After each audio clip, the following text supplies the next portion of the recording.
私とセピロス剣術について学びたい？一人前になった君に復習するのも悪くないわね。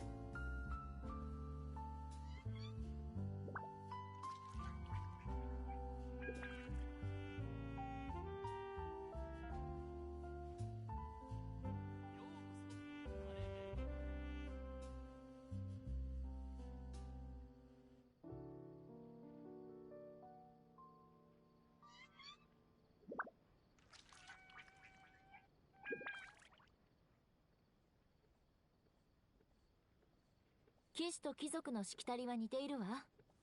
ただ騎士は小難しいところが簡略化されているの。よ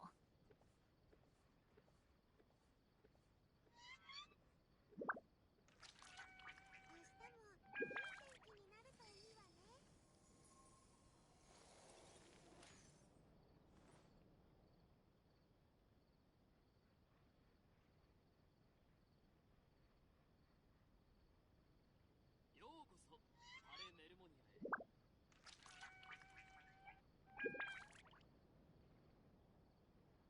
日もいい天気になるといいわね。貴族たちの古いしきたりなんて聞き流してちょうだい。いつか私みたいに何百条ものしきたりを暗記させられても本気にしなくていいから。よ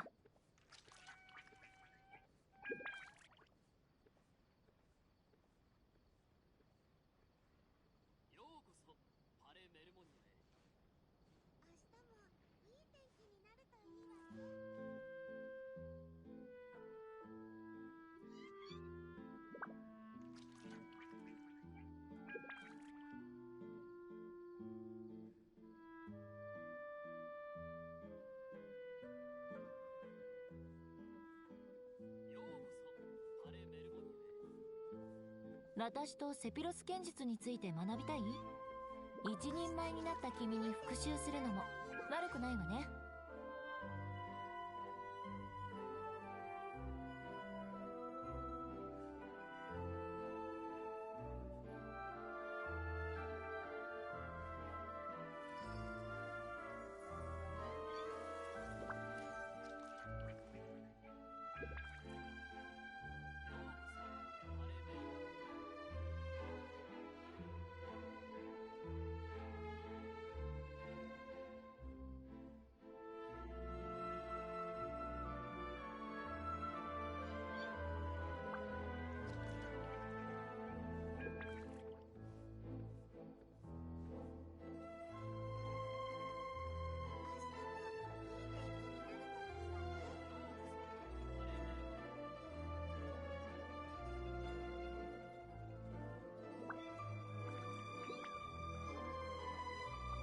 騎士と貴族のしきたりは似ているわ。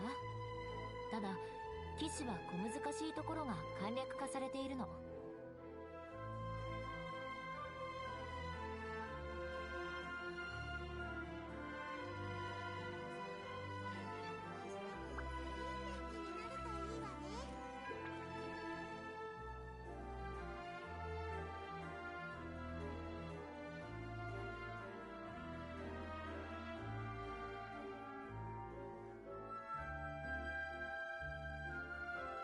貴族たちの古いしきたりなんて聞き流してちょうだい。いつか私みたいに何百条ものしきたりを暗記させられても本気にしなくていいから。ようこそパレメルモニアへ。明日もいい天気になるといいわね。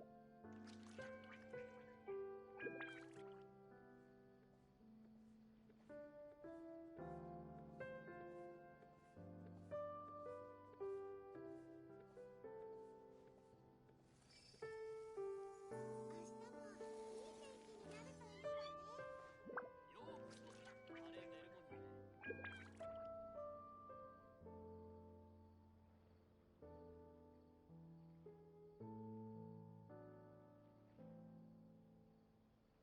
騎士と貴族のしきたりは似ているわ。ただ騎士は小難しいところが簡略化されているの。明日もいい天気になるといいわね。ようこそパ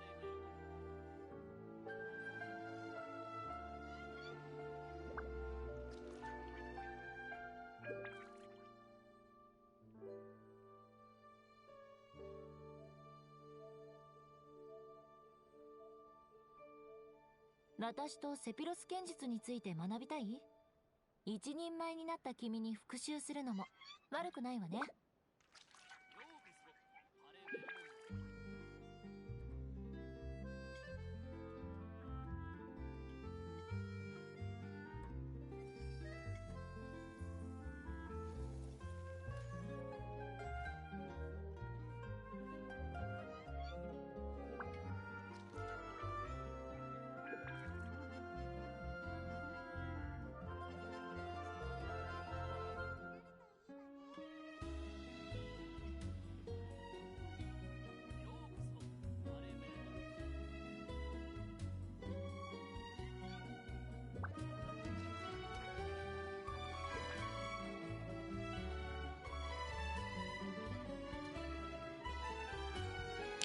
Hello there.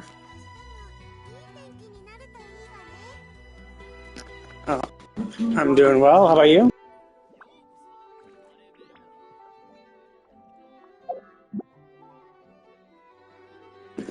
Oh, by that name, I assume you like Bennett. You absolutely love my Bennett. 一体どこから。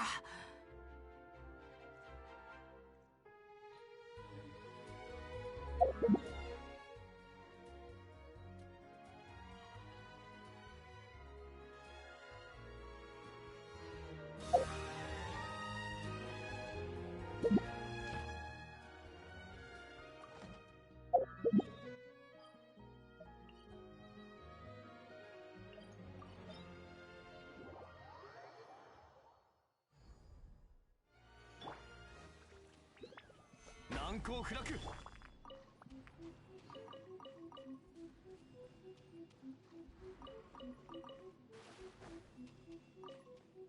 早く。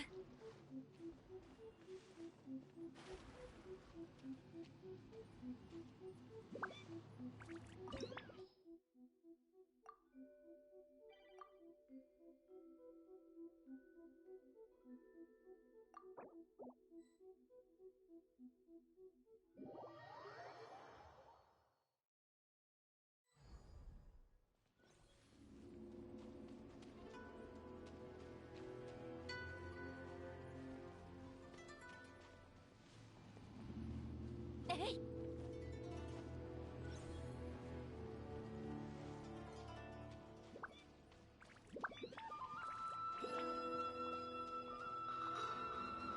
粉々よ。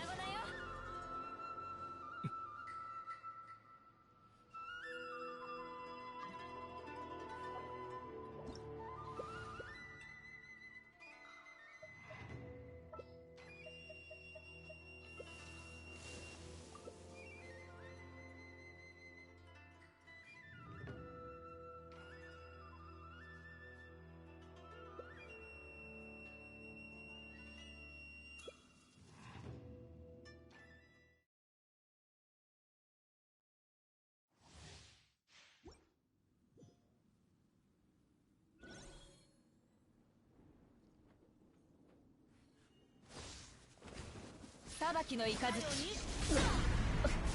雨描きがし。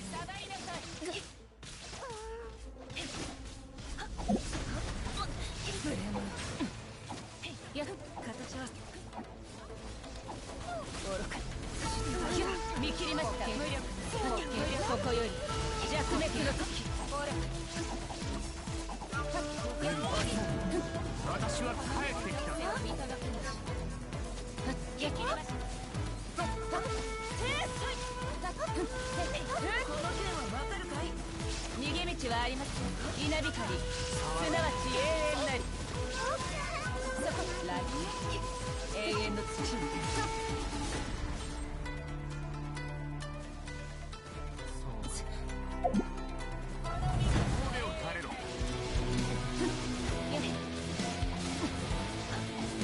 無我の境地。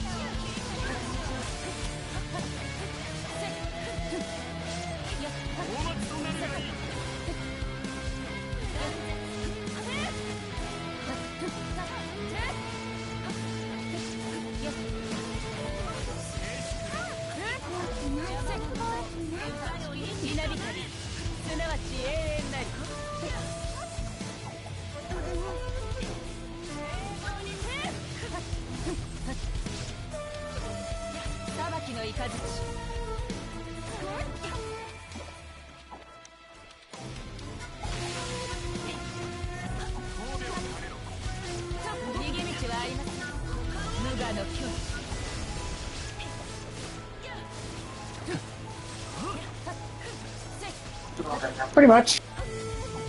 見切りました。今こしね。動かないでね。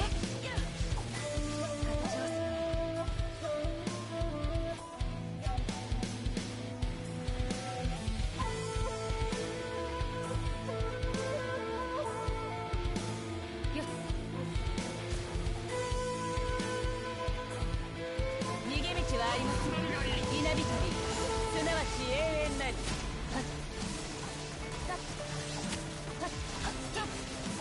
浄土幻滅。 But yeah, pretty much. I'm on playing the game, doing my dailies anyway. So I just pop on and go live because it's pretty simple.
Yeah.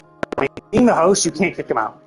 You're stuck waiting for them to load. It's like, why? Why? Just, like, if you can kick them whenever, then just queue that shit up. You're like, okay, fine, we'll just load you here, but before you fully load in, you get moved.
権限やっ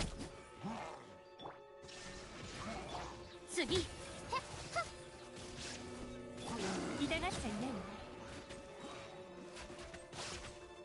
わよっせいはっやっ月のように永遠な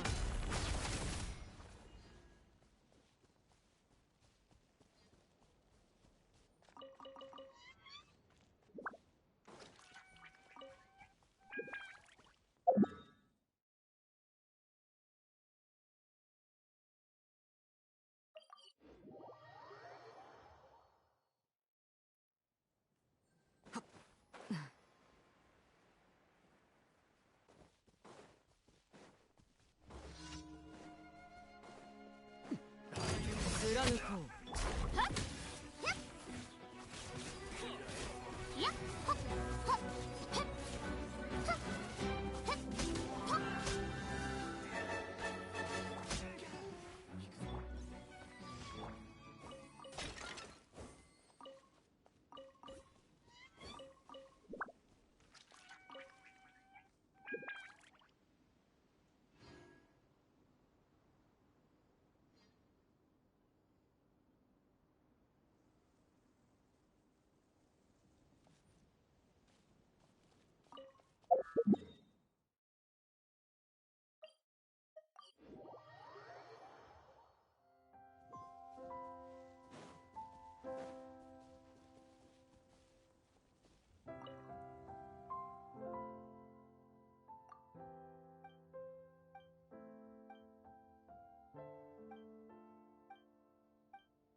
星と深淵を目指せよ無事今日の依頼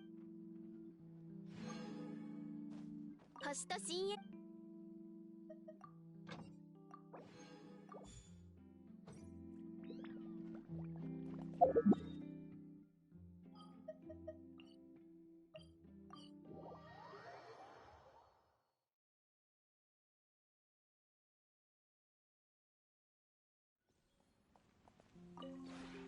この同点も華や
同点につい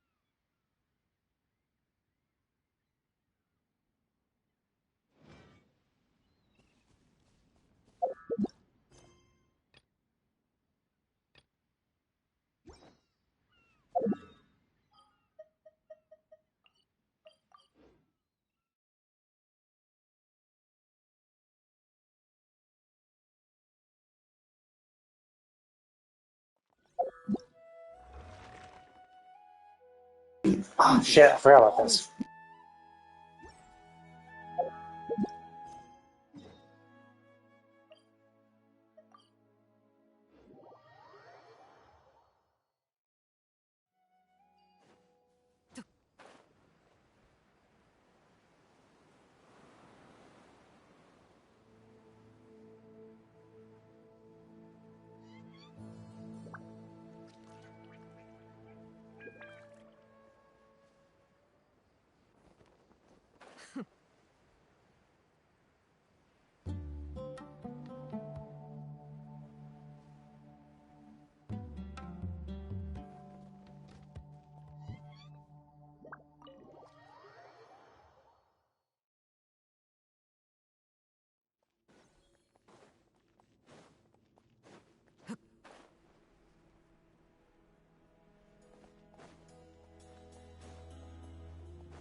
よく考えてみた。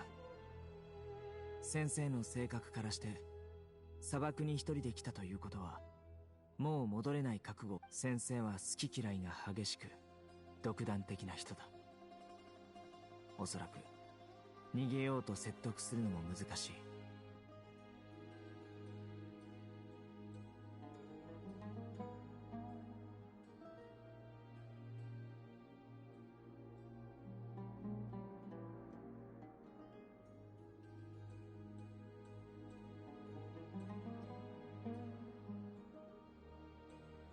僕も同意見だよ。ああ、それ沈黙の伝の情報については加えて、この場所に関する急に崇高な感情が湧いたり、ぼんやりとした子供の頃の俺は頭の中に強い意志が存在することしか理解していなかった。今思い返してみると、この精神に伝わる力こそ奴らが信仰しているものなのかもしれない。あいつの脅しに屈するつもりか？もっと。ああ、俺も返すつもりは毛頭ない。確かに7-8正面から堂々とこの地下。そういえば出発の前にアルハイゼンから助言をもらったんだ。昔の沈黙の伝は、あとカーベが砂漠で仕事中に聞いた話によると、部族のほとんどは独自のルールを持ってるらしい。それから砂漠の人間たちは自分の血筋と部族に逆らえないってよく言ってるみたいだよ。だから相手の土俵に立って。俺も同じことを考え、機戦を制して相手が拒否できない条件を提示すれば。うん、これでどう切り込んだらいいか見えてきたね。だったら僕は医学の知識を生かして。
This is actually a pretty big place. It's nice to have all these like little extra rooms. It's completely necessary, but it does add to the ambiance of the entire area. For such a one-off area, although I assume it's probably the same layout as one of the other ruined temples, and they just changed a few decorations for it. Either way, it still looks really cool.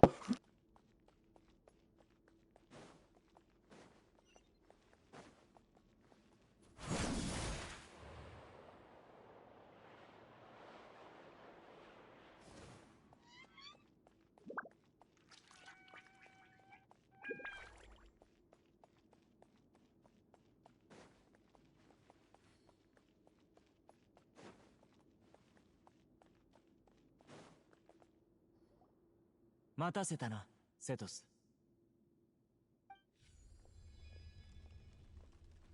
考えはまとまった？その前に、僕はちょっと医学をかじったことがあるんだ。バムーンの体を。ああ、でもこっちにも医者はいるから小細工しようとしても無駄だよ。いや、ただ確認したいだけさ。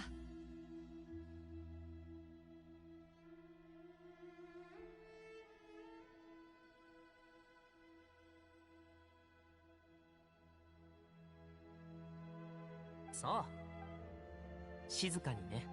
そう。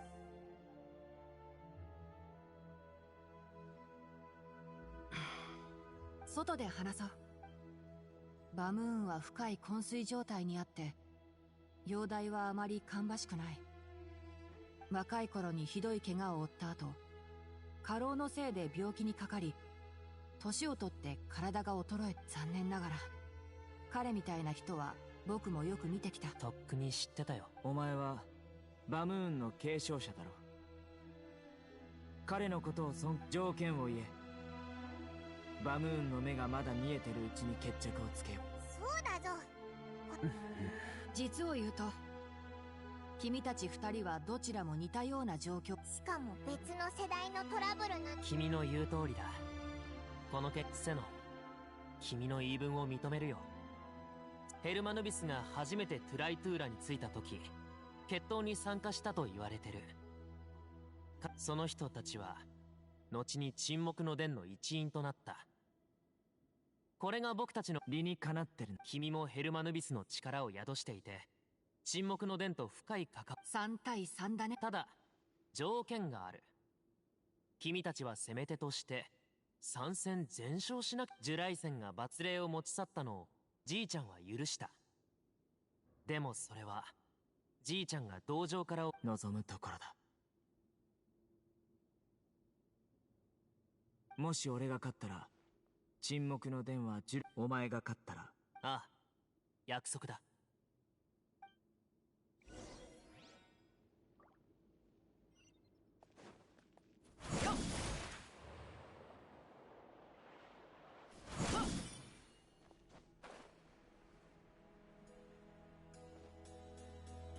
ここまで話が進んだんだ。今更だ。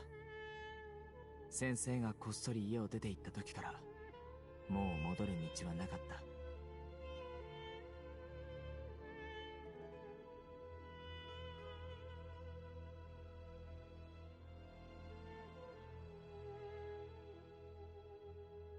勝たないとね。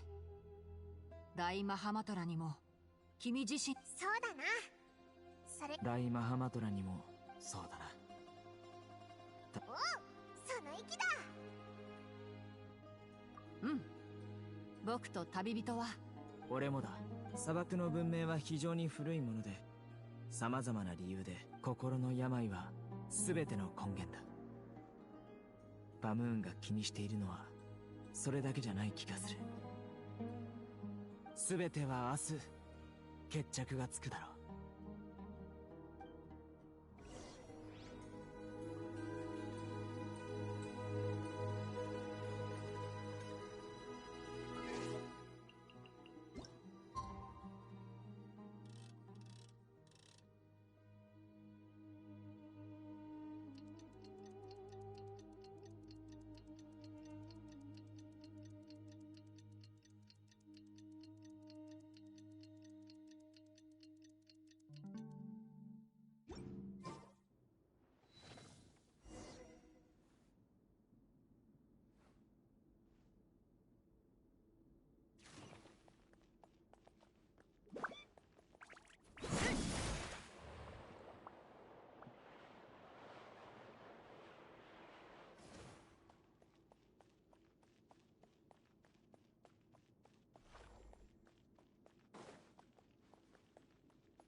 Oh, this is pretty big. Much bigger than I thought. これは極めて神聖な儀式であり、 I'm trying to remember if there was another desert temple area that had a big arena like this. Maybe this might actually be unique. It's actually pretty nice because like they went and designed this specifically for the one-off quest, which they'll probably never use again. Although I don't know, like hard to say. Maybe it is somewhere and it's just more unnoticeable. Maybe they plan on using it in other places too.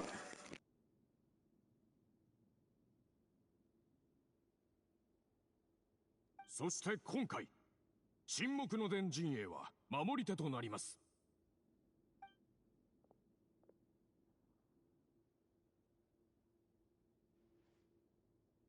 ちーちゃん、来てくれたか。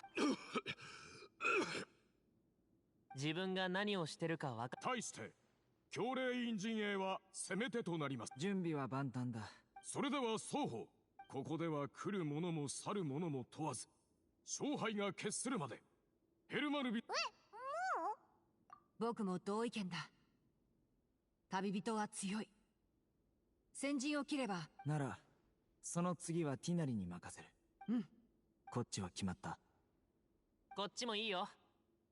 さあ始めよっか。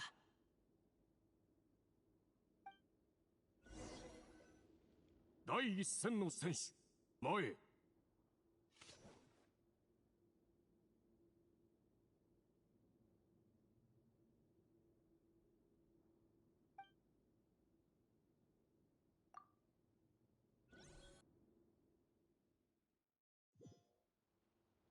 焦るなよ。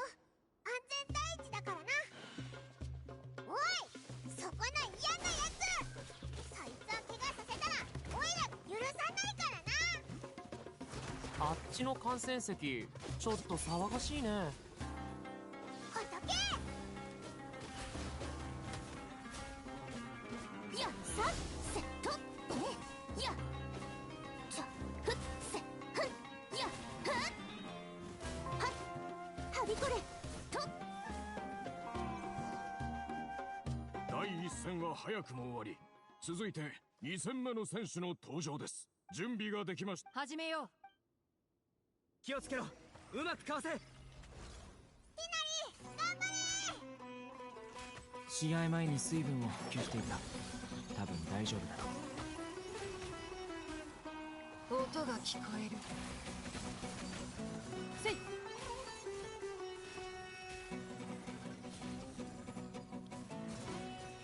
てっ。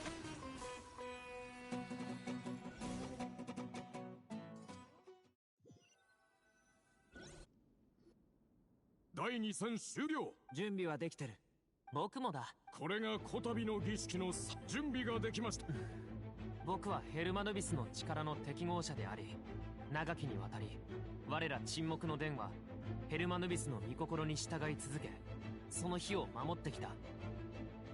ヘルマヌビスの知恵と力に付き従い、今僕は力を手に入れるために戦おう。俺は大マハマトラセノ、賢者ジュライセンの生徒であり、お前はどうだ。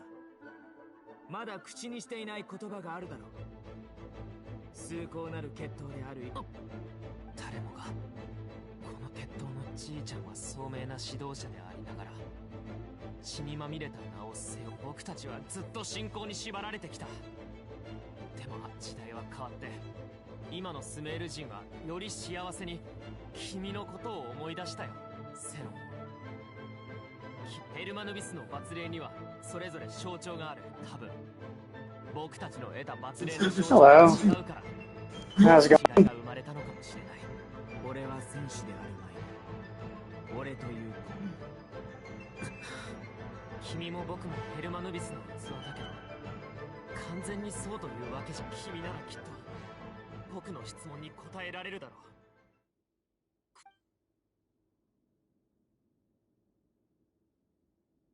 さあ、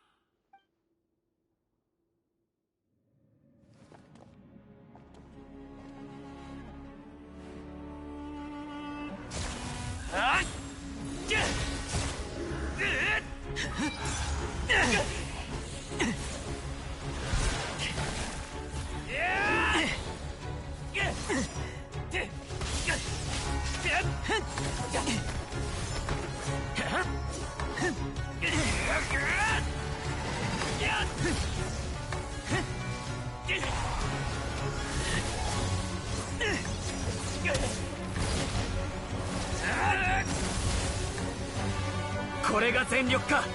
答えを知ろうとしていたはずだが。 Yeah, it is pretty epic. Like a one-off little character quest. Like I was talking about how earlier this arena like seemed unique. I don't remember an arena like this in any of the ruins from before. Although maybe I've just forgotten. But like, yeah,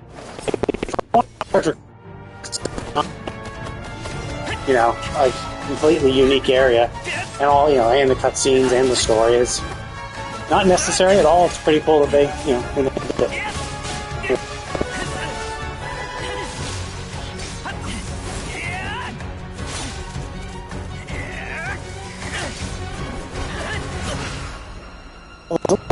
He's a spear user because he's actually a bow user, Sethos. 勝負はついた。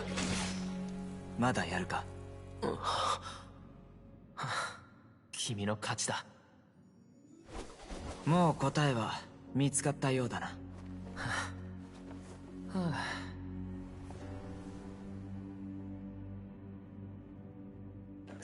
Who could have expected that?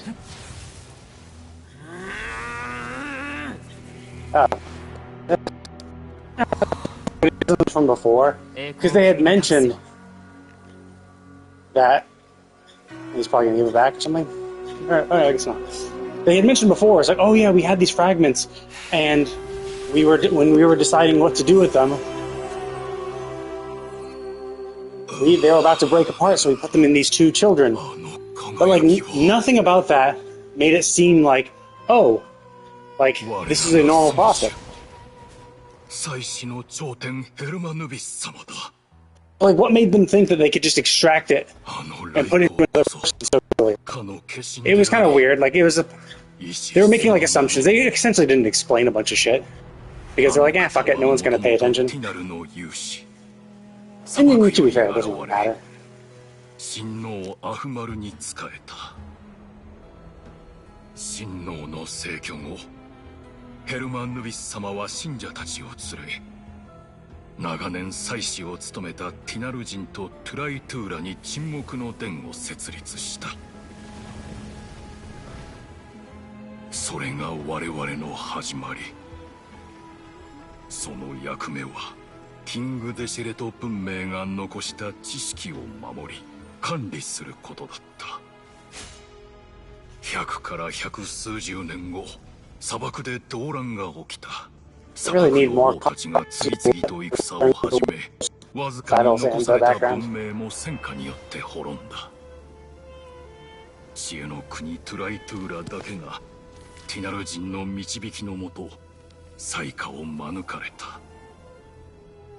だがそれもつかの間、獣たちはキング・デシェレトの知識が隠れるトゥライトゥーラ The one for the essential materials. I've beaten it because I had to for to level to send the character that needed it. Is it Charlotte maybe that needed it or something? So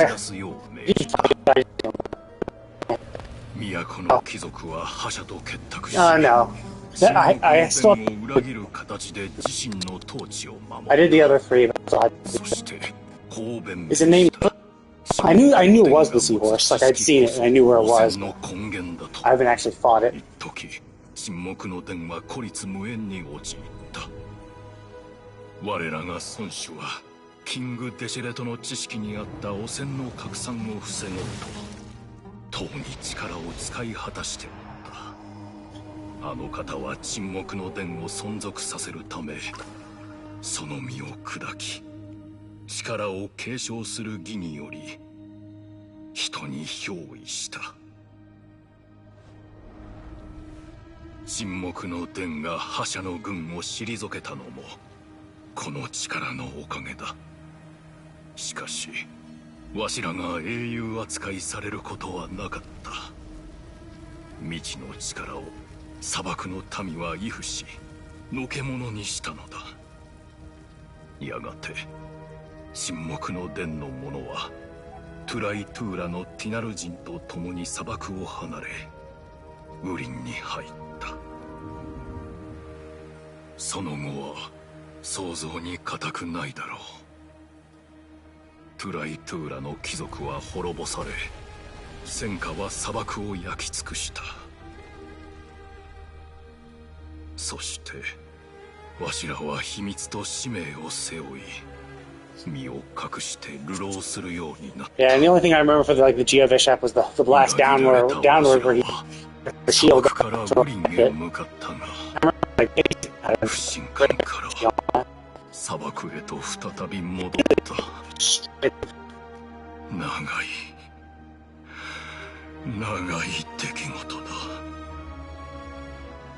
しかし今日沈黙の殿はヘルマヌビス様の輝きを再び目にできた。礼を言おう。It's so weird that it like literally.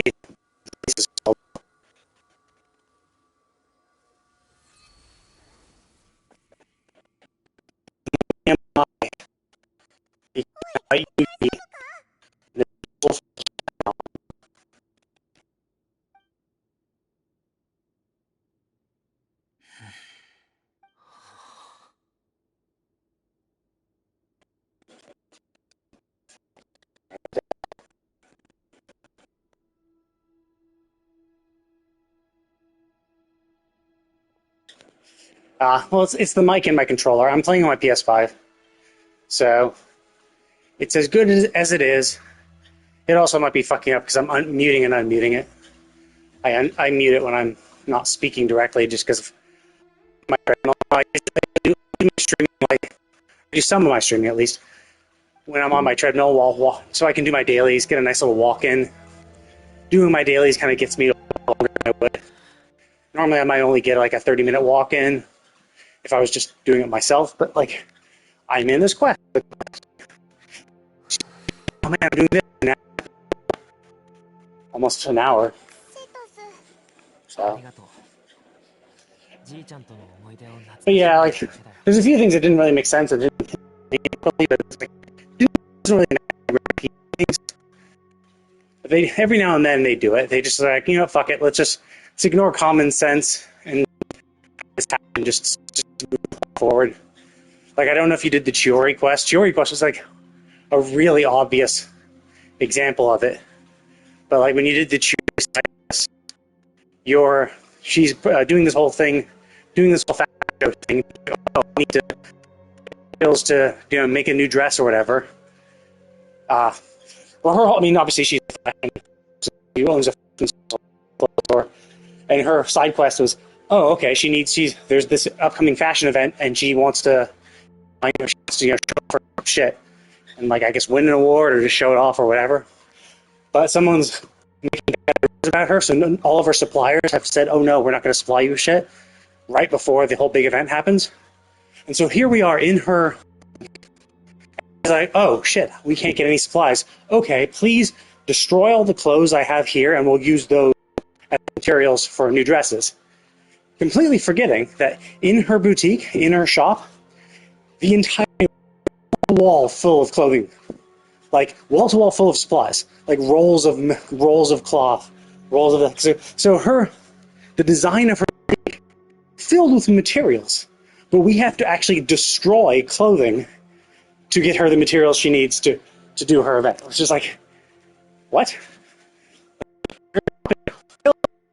And not like filled with clothes, like filled with rolls of cloth, like actual raw materials to make clothing. 覚悟はしてたん And だ so it's like that. This also had the same thing where it's like, oh, these two people of Ba, and they don't really explain how many there are or if they can reproduce them. It makes it seem like I talked about them before and lost some, and they only had these two left. And when they were trying to decide if they should put both in one or split them between the two, because every other attempt has failed, if we don't do this now, they're going to just be destroyed. So they put them in, Cyno and Sethos. And so it's like, okay. But since then, okay. No worries. It's either the mic sucks, my controller can kind of suck. It could be that there's just too much white noise. Either way.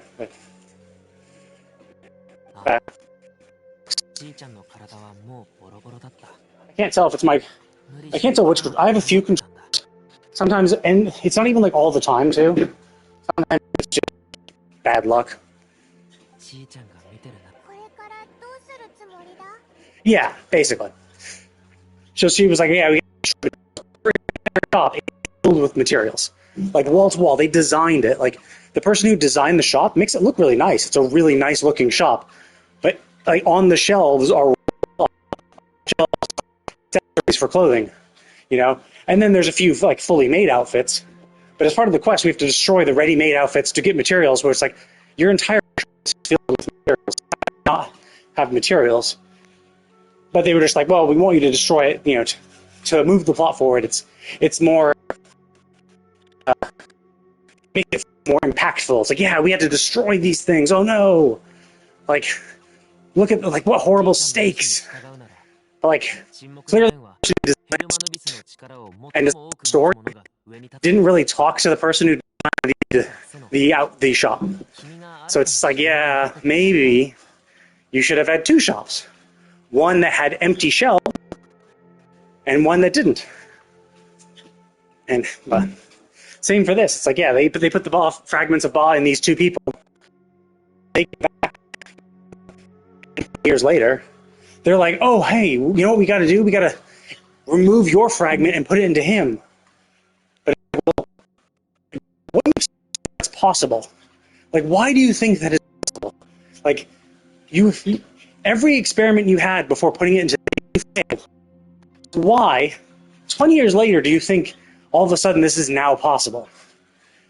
Now, I'll give them the benefit of the doubt that they're probably research in the last 10, 20 years is doing research on these fragments using Sethos. And Sethos was like, look, I can take it out briefly, back in, and they're like, oh, okay, cool, like, these are transferable. That happened. But, like, not explained whatsoever. So,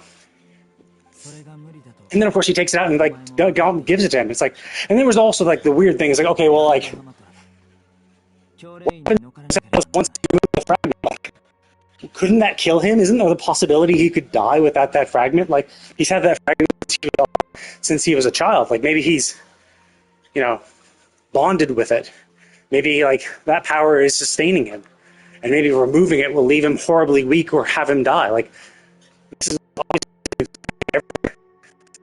and they know how, like, what will happen when they completely remove the power permanently from someone who had it. Like, so obviously these questions, you know, aren't being answered. But at the end of the day, does it really matter? No, not really. Like, it makes for a better, more interesting story doing it the way they did. And so I just wish they had like better explanations for it. Like, it's just a little one-liner.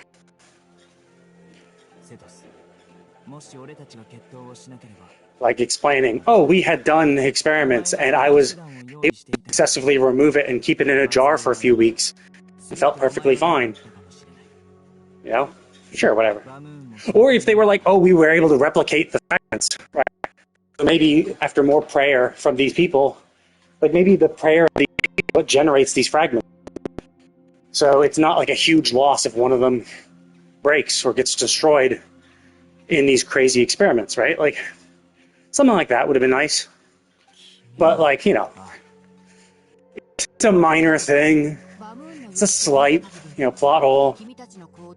No, it's not like it changes the story. I don't think it would the story. Not like knowing this or not knowing it doesn't matter. Like, if they still do what they did. I mean, like that too, just generally, like where characters act out of place just to further the plot along, where it's like, oh, the smart thing is to do that instead, because this event happened, and this event or that event gets happened, and that event will only happen if you do that. If you do this, that won't happen, because only someone doing something completely stupid could lead to that happening. So that's why they completely stupid.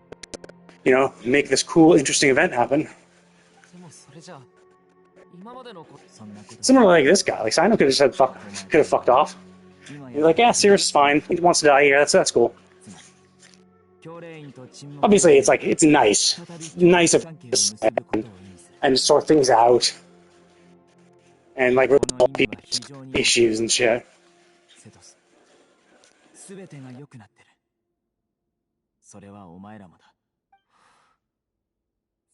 実はうすうす感づいていたんだ。バムーンはプレッシャーをかけること。そうすれば、罰霊をお前が勝てば、俺が勝っても考えなしに沈黙の殿の首領になることはない。神の導きだけでなく、彼には教霊院の支援も必要だった。バムーンがそうすれば後継者が誰であれ、教霊院との交渉はやりやすくなる。手紙一通です。大マハマトラはそんな細かなところまで考えないと。確かに君の言う通り、そういうことは僕もじいちゃんも考えてた。セノ、感謝するよ。そのお礼に、沈黙の伝は現在キング・デシェレト文明でも君たちはそうだ、ティナリー、じいちゃんが君に会えて伝記によると、ヘルマヌビスは Oh, cool. They are gonna bring that up. Because obviously, they mentioned Hermanubis as part like of the Tignari people, and the Tignari people are the ones who initially did the Temple of Silence. So they, by the way, yeah, there's actually a descendant of the Tignari right here. Like, are you ever going to address that fact? That's cool. 彼はティナル人の仲間と共に崇高な目的のために戦った。トゥライトゥーラを離れたティナル人は一般人と共にウリンへと移住した。数百年後、一部の人は砂漠に戻った。もしかしたらその。なるほど。僕の名前はティナル人から取ったって父から聞いてたけど、まさか僕も沈黙の。 I mean, you could name him after the Tignarians without literally naming him the race. Like, it's like, you know, like naming your child a human. Like, that's dumb. Don't name him human. Like, name him after a famous Tignarian. Like, oh yeah, actually, we're descended from this one or that one. Let's name him that. Or this is one of the more famous Tignarians of the past few centuries. I'll give you his name or her name or whatever, right? Like, don't literally name him. Yes, you are human. To honor humans. Like,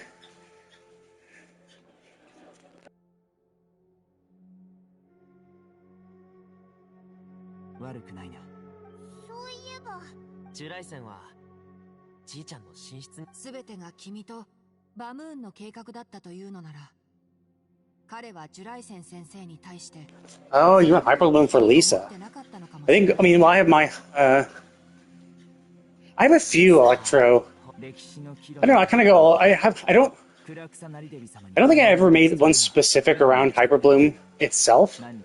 I usually, like, what I try to do is I try to make teams based on people. So, like, my Kaching team also Hyperblooms. So, because I have Kaching, Nahida,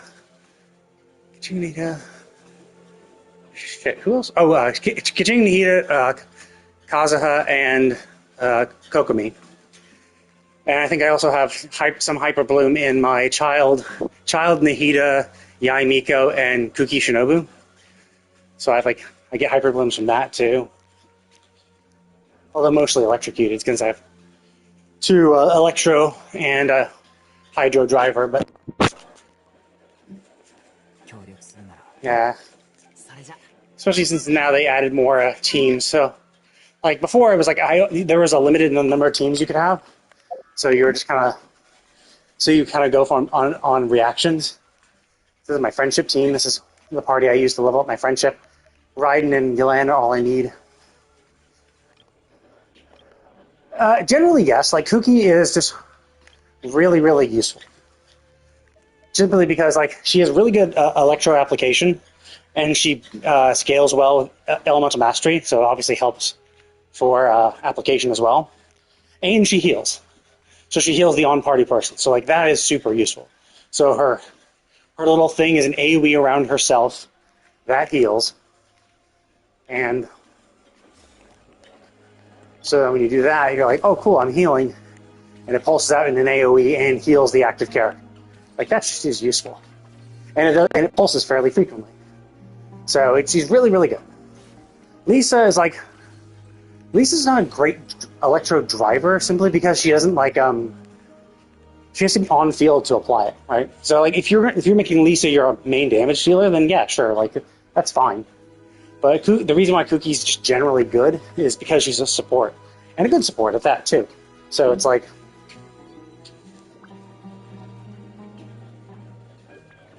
and a good support, too, so... And a healer, too. Like, you generally... Having a good applicator and healer is super good. That's why, like, Charlotte is really good, too. Because Charlotte can do... Where is she? Yeah, there she is. Charlotte can do her skill, and when you charge her skill or just do her skill, the enemy is now afflicted by a cryo mark, which will smack them with cryo every few seconds. So it's really good for teams or